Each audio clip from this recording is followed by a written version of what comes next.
Assalamualaikum warahmatullahi wabarakatuh. Alhamdulillah Rabbil Alamin. Segala puji dinaikkan kehadirat Tuhan Yesus Bapa di surga. Selamat malam, salam saudara-saudara yang dikasihi Tuhan dimanapun Anda berada. Jumpa lagi dengan saya Muhammad Kacek. Dalam kesempatan ini saya ingin menyampaikan bahwa kenapa saya menolak sholat. Alasan yang pertama, sebagaimana dikatakan surat 107 Al-Maun ayat yang keempat. Boleh tampilkan ayatnya. Nah, ini dia. Saya akan membacakannya, tapi terlebih dulu saya akan membacakan dari awal. Bismillahirrahmanirrahim.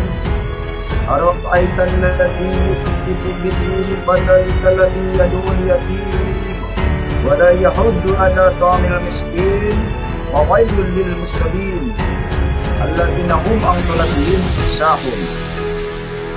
Yang artinya, lihatlah orang-orang yang mendustakan agama, yang mengatasnamakan agama untuk kepentingan politiknya, yang mengatasnamakan anak yatim untuk mencari kehidupannya, untuk mencari kekayaannya, yang tidak memperdulikan anak yatim, yang menghardik makanan anak yatim. Maka kecelakaanlah bagi orang-orang yang sholat. Justru dalam hal inilah orang sholat itu ganjar dengan kecelakaan. Yang sholat seperti apa? Alladzina hum an salatihim sahun. Mereka itu yang sholatnya itu lalai. Apa itu lalai? Lalai itu adalah tidak paham apa yang dibaca pada waktu sholat. Itulah orang sholat lalai. Sebagaimana didukung surat 4 An-Nisa ayat 43. Sebagaimana didukung 4 An-Nisa ayat 43. Surat 4 An-Nisa ayat 43. Itulah yang menjelang sholatnya lalai. Sholat yang harus mengerti, bukan hanya dibaca. Nah, begini bunyinya. Ya ayyuhalladzina amanu la taqrabu sholata wa antum sukara hatta ta'lamu ma taqulun. Sudah, sampai situ aja.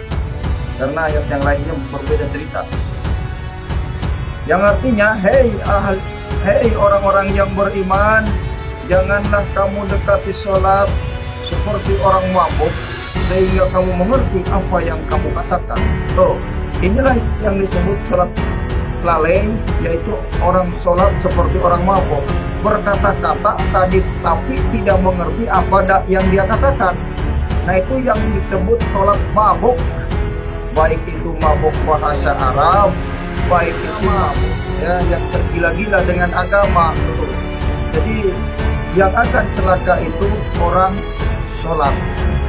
Itulah saya meninggalkan sholat karena saya takut dengan api neraka, takut celaka. Makanya orang sholat itu akan celaka menurut Al-Quran. Itulah sebabnya saya menjawab kenapa saya menolak sholat. Karena sholat itu bukan untuk masuk surga. Sholat itu adalah mendirikan tiang agama. Sebagaimana hadisnya dikatakan as-sholatu imaduddin. Sholat itu tiang agama. Man aqamaha faqad aqamaddin wa man tarakaha faqad hadamaddin. Siapa mendirikan sholat mendirikan agamanya, dan siapa yang meninggalkan sholat merobohkan agamanya. Sholat itu tidak ada ayatnya orang sholat akan masuk.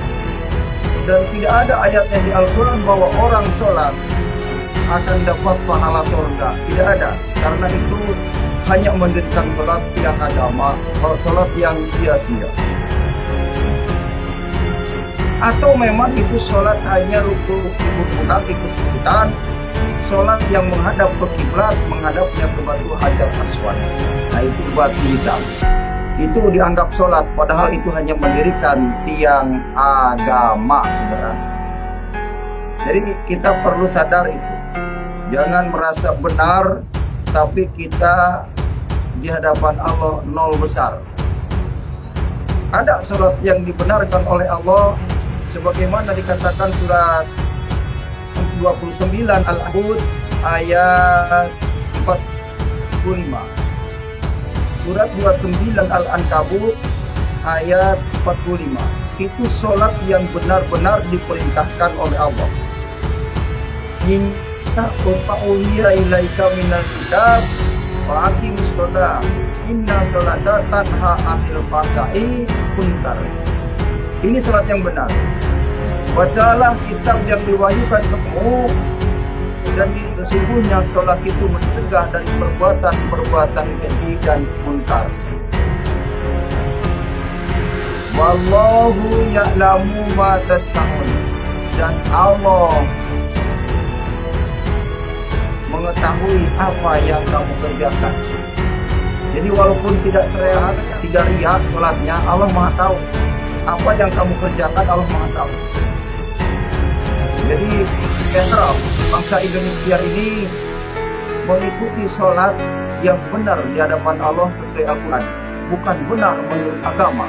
Kalau orang sholat benar menurut agama, maka fawailul lil musholin, kan kecelakaan bagi orang yang sholat. Terima kasih, mudah-mudahan ada terbuka hatinya mendengar ini.